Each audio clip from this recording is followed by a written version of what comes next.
എന്തുകൊണ്ടാണ് ഇത് എന്ന് ചോദിക്കും. ഓരോരുത്തരും മതം വിട്ടിട്ടും ഇങ്ങനെ പോകുന്നു. എന്തുകൊണ്ടാണ്? 3-4 കാരണങ്ങൾ വ്യക്തമായിട്ടുണ്ട്. ഒന്ന്, എക്സ് ഓർ വൈ, ഉമ്മ പൊന്നുമ്മ. ഉമ്മ എന്ന് പറഞ്ഞു കഴിഞ്ഞാൽ അറിയാമല്ലോ, brotherhood, Muslim brotherhood, we are a one community. അതിൻ്റെ ഒരു ഹദീസുണ്ട്. മുഹമ്മദ് പറയാണ്, help your brother whether he is an oppressor or he is an oppressed. നിങ്ങളുടെ ബ്രദേഴ്സിനെ സഹായിക്കുക, നിങ്ങളുടെ മതത്തിൽപ്പെട്ടവർ, അതാണ് ബ്രദർഹുഡ്. അവൻ ഒപ്രസർ ആയിക്കോട്ടെ, അവൻ പീഡകനായിക്കോട്ടെ, പീഡിപ്പിക്കപ്പെടുന്നവനായിക്കോട്ടെ, അവനെ സഹായിക്കുക. അപ്പോൾ അന്ന് ഇച്ചിരി മൂളയുള്ള ഒരു സഹാബി ചോദിച്ചു, companion asked, O messenger of Allah, it is right to help him if he is oppressed, but how should we help him if he is the oppressor? Okay, പീഡിപ്പിക്കപ്പെടുന്നവനാണെങ്കിൽ അവനെ സഹായിക്കുന്നത് ഓക്കെയാണ്, ശരിയാണ്, അടി കൊള്ളുന്നവനാണ്. പക്ഷെ അടിക്കുന്നവനെ എങ്ങനെയാണ് നമ്മൾ സഹായിക്കേണ്ടത്? നിങ്ങൾ അങ്ങനെയാണല്ലോ പറഞ്ഞത്. മുഹമ്മദ് മാത്രം പറഞ്ഞാണ് help your brother whether he is an oppressor or he is an ഒപ്രസഡ്.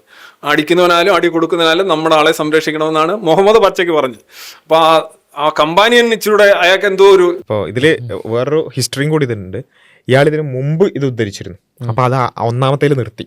എന്നുവെച്ചാൽ മുസ്ലിം ആണെങ്കിൽ ഉപദ്രവിക്കുന്നവനാണെങ്കിൽ ഉപദ്രവിക്കപ്പെടുന്നവരാണെങ്കിലും സഹായിക്കണം. അപ്പം മുസ്ലിം എന്ത് ചെയ്താലും സഹായിക്കണം എന്നാണ് പറഞ്ഞത്, എന്നിട്ട് നിർത്തി. അതായത് ഫുൾ ഹദീസാണ്. ഫുൾ ഹദീസിന്റെ മുക്കാൽ ഭാഗം വെട്ടി കാൽ ഭാഗം കാണിച്ചു കളവ് പറഞ്ഞു. അത് പിടിക്കപ്പെട്ടതായിരുന്നു എന്നു ചെയ്യുന്ന പരിപാടി. ഇപ്പൊ നമ്മൾ വേറൊരു ആയത്ത് മുന്നേ പിടിച്ചിരുന്നു. ആ ആയത്തിലും അതേപോലെ തന്നെ 90-ാമത്തെ ആയത്തൊരു കാര്യം പറഞ്ഞിരുന്നു.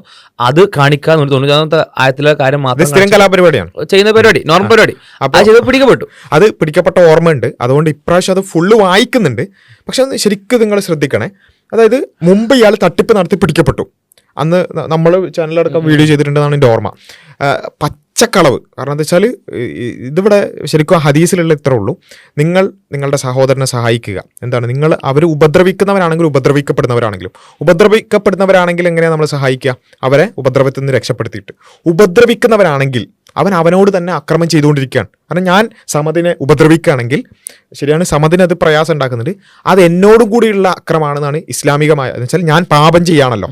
അപ്പം എന്നെ ചെയ്യേണ്ട കാര്യം എന്താണ്? എന്നെ ഹെൽപ്പ് ചെയ്യുന്ന വഴിയാണെന്ത്? എന്നെ ഈ ഉപദ്രവം ചെയ്യുന്നതിൽ നിന്നും മാറ്റുക എന്നുള്ളത്, എന്നെ ഈ തിന്മ ചെയ്യുന്നതിൽ നിന്നും മാറ്റുക എന്നുള്ളത്. അതായത് അയാൾക്ക് ഏറ്റവും വലിയ നേട്ടം കിട്ടാനുള്ളത് പരലോകത്താണ്. ആ പരലോകത്ത് അയാൾക്ക് നഷ്ടം ഉണ്ടാക്കുന്ന ഒരു കാര്യമാണ് അയാൾ ഇപ്പോൾ ചെയ്തുകൊണ്ടിരിക്കുന്നത്. അപ്പൊ ആ പരലോകത്ത് അയാൾക്ക് ലാഭം ഉണ്ടാണെങ്കിൽ എന്ത് ചെയ്യണം? അയാൾ ഇപ്പൊ ചെയ്യുന്ന തിന്മയിൽ നിന്ന് പിന്നിലേക്ക്, ഏത് തിന്മയും, അതായത് നമ്മളിപ്പം എന്ത് പ്രവൃത്തി തിന്മ ചെയ്യുകയാണെങ്കിലും, മറ്റുള്ളവരെ ഉപദ്രവിക്കുകയാണെങ്കിലും, അതുപോലെ തന്നെ സാമൂഹ്യ ദ്രോഹം ചെയ്യുകയാണെന്നുണ്ടെങ്കിലും, കളവ് പറയുകയാണെങ്കിലും, ഇതിലൊക്കെ ഇസ്ലാമിന്റെ കാഴ്ചപ്പാടെന്ന് വെച്ചാൽ നമ്മൾ ആ തിന്മ ചെയ്യുമ്പോൾ നമ്മളെ തന്നെ എന്ത് ചെയ്യാണ്? ഉപദ്രവിക്കുകയാണ്, നമ്മളോട് തന്നെ അക്രമം ചെയ്യാൻ. ഹദീസുകളിൽ അങ്ങനെ തന്നെ പ്രയോഗം കാണാൻ സാധിക്കും.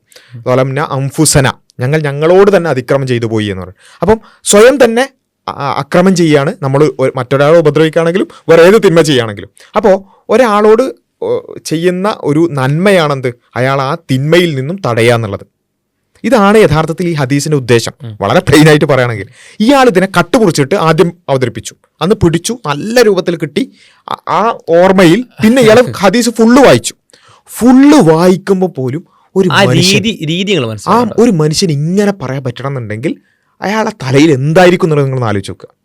ചെറിയൊരു അയാൾ ചോദിച്ചത് അതെങ്ങനെയാണ് ഈ അടിക്കുന്നവനെ അടി കൊള്ളുന്നവനെ? അപ്പോൾ അദ്ദേഹം പറഞ്ഞു എന്ന് പറയുന്നു. ഇതാണ് വെച്ച് അതായത് ഇനി പറയാൻ പോകുന്ന ഭാഗമാണ് എന്ത്? നിങ്ങൾ എങ്ങനെയാണ് അക്രമിയെ സഹായിക്കേണ്ടതെന്നുള്ളത് ഇനി പറയാൻ പോകുന്ന ഭാഗമാണ്. ആ പറയാൻ പോകുന്ന ഭാഗത്തിനിടയിൽ സാറിന്റെ വക പ്രത്യേക ഇൻട്രോ. ഇതിനൊന്നും ഈ ഇൻട്രോ ഒന്നും വേറെ ഒന്നുമില്ല കേട്ടോ. അത് ഫസ്റ്റ് പറഞ്ഞ അക്രമിയെയും അക്രമിക്കപ്പെടുന്നവനെയും സഹായിക്കും, ഇതൊക്കെ ഒറ്റ ഹദീസിന്റെ ഒറ്റ ഹദീസിന്റെ കംപ്ലീറ്റ് ഭാഗമാണ് ഇത്. ലൈഫായ റിപ്പോർട്ട് അങ്ങനൊന്നുമില്ല. ഒറ്റ ഹദീസിന്റെ പൂർണ്ണമായിട്ടുള്ള ഭാഗം, ഒരേപോലെ വന്ന റിപ്പോർട്ട്, ഒരേപോലെ രവിന്റെ കയ്യിൽ കിട്ടിയ സാധനം. ഈ സാധനത്തിൽ മൂപ്പർക്ക് വേണ്ടൊരു ഭാഗമുണ്ട്, മൂപ്പർക്ക് വേണ്ടാത്തൊരു ഭാഗമുണ്ട്. വേണ്ടൊരു ഭാഗത്തിന് സ്പെഷ്യൽ ഇൻട്രോ ഒന്നുമില്ല. ഇത് മുഹമ്മദ് പറഞ്ഞ വലിയൊരു അബദ്ധം. അങ്ങനെ മുഹമ്മദ് സ്വലമിയുടെ പേരിൽ വലിയൊരു അബദ്ധം, വലിയൊരു പ്രശ്നം, അക്രമത്തിന്റെ കൽപ്പന എന്ന രീതിയിൽ എന്ത് ചെയ്യുന്നു? അത് പ്രസന്റ് ചെയ്യുന്നു.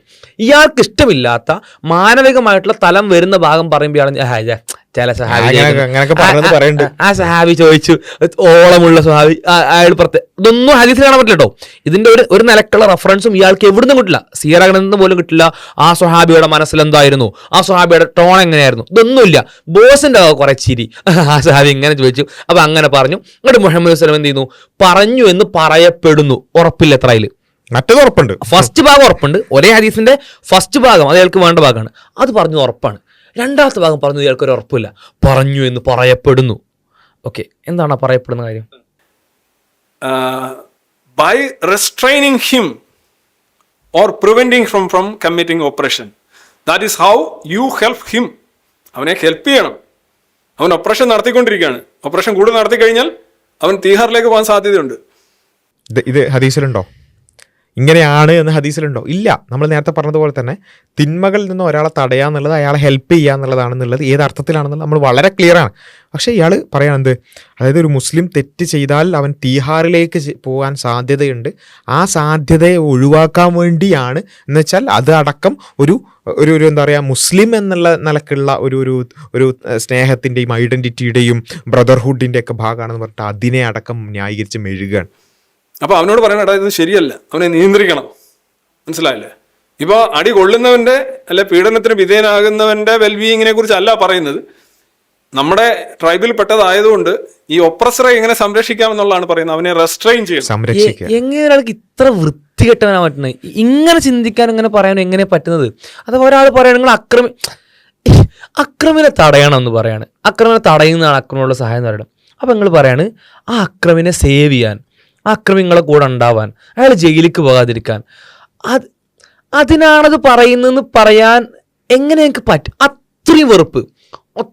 ഞാൻ ഒരാൾക്ക് ഒരു മുസ്ലിമാണ്, ഞാൻ ഇസ്ലാം മതം പ്രാക്ടീസ് ചെയ്യുന്ന ഒരാളാണ്. ഞാൻ ഒരാൾക്ക് ഒരു 100 രൂപ സഹായിക്കുകയാണെങ്കിൽ ഇയാൾ അതിലും എന്തെങ്കിലും പ്രശ്നം കണ്ടെത്തിയിരിക്കും. അത് ഞാൻ ചെയ്യുന്ന നന്മയാണെന്ന് ഇയാൾ അംഗീകരിക്കില്ല.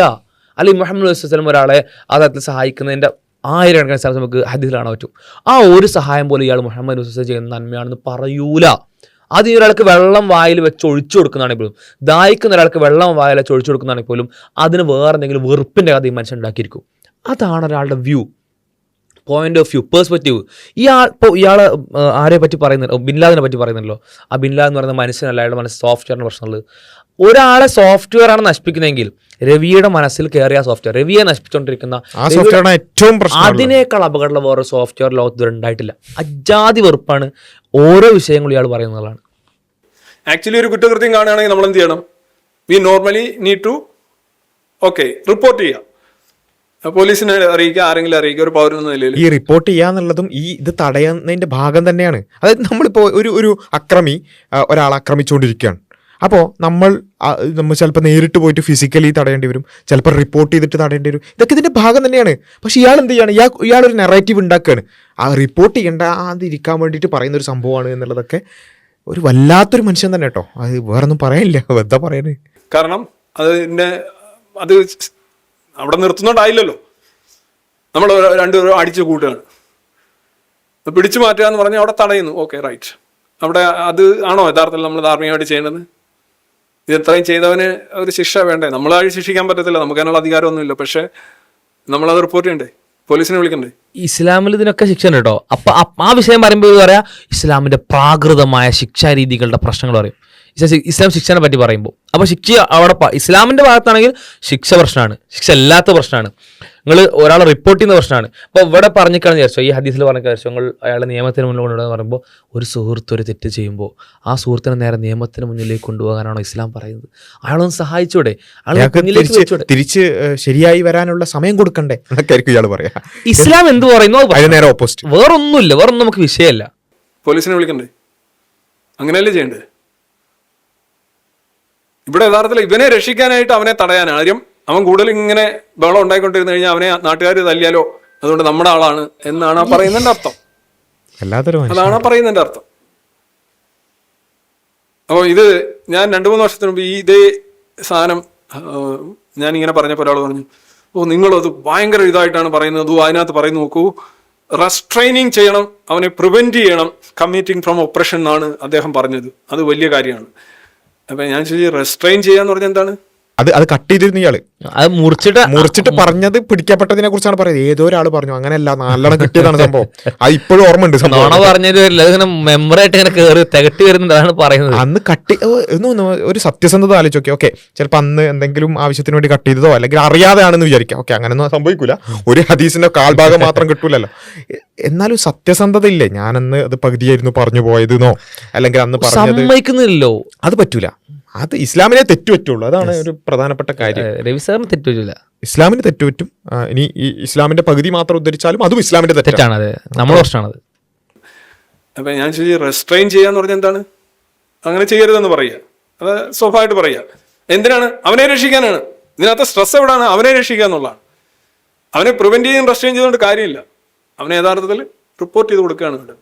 അവൻ ശിക്ഷയോടെ. ഇപ്പൊ ഇവിടെ പറയുന്നത് എങ്ങനെയെങ്കിലും അവനെ രക്ഷിക്കണം, കാരണം അവൻ നമ്മുടെ പാർട്ടിക്കാരനാണ്. ഇതാണ് എന്തൊരു മനുഷ്യനാണെന്ന് ആലോചിച്ചൊക്കെ. ഇനി ഇയാൾ വേറെ പറയുന്നത് വെച്ചാൽ ഉപദ്രവിക്കപ്പെടുന്ന ആളുടെ വെൽബീയിങ്ങിനെ കുറിച്ച് സംസാരിക്കുന്നില്ല. എത്ര ഹദീസുകളുണ്ട് ഇത്. ഈവൻ മനുഷ്യന്മാരെ കുറിച്ച് മാത്രമല്ല, പച്ചക്കരളുള്ള എന്തിനേയും ദ്രോഹിക്കുന്നത് തിന്മയാണെന്ന് പറയുന്ന ഹദീസുണ്ട്. എന്ന് വെച്ചാൽ ഈ ജീവികളായ എന്ന് വെച്ചാൽ നാൽക്കാലികൾ, ജീവനുള്ള എന്താണെങ്കിലും, നാൽക്കാലികളാണെങ്കിലും എന്താണെങ്കിലും അതിനെ ഒന്നിനെയും ഉപദ്രവിക്കാൻ പാടില്ല. മനുഷ്യന്മാരെ കുറിച്ച് ഒരുപാടുണ്ട്. അപ്പോൾ ഏത് മനുഷ്യനാണെന്നുണ്ടെങ്കിൽ ഉപദ്രവിക്കാൻ പാടില്ല എന്നുള്ളതും അവരുടെ വെൽബീയിങ്ങിനെ കുറിച്ചും അങ്ങനെ ഉപദ്രവിക്കപ്പെടുന്നവരെ രക്ഷിക്കുന്നതിനെ കുറിച്ചൊക്കെ ഒരുപാട് ഹദീസുകൾ. മാത്രമല്ല, ഉപദ്രവിക്കുന്നത് ഇപ്പോൾ അക്രമിയുടെ പ്രാർത്ഥനയ്ക്ക് ഏറ്റവും വലിയ സ്വീകാര്യത മതം പഠിപ്പിക്കുന്നതുകൊണ്ടാണ് നമ്മളൊരാളെ ആക്രമിക്കരുത് എന്നുള്ളതാണ്. ആക്രമിക്കപ്പെടുന്നവരുടെ.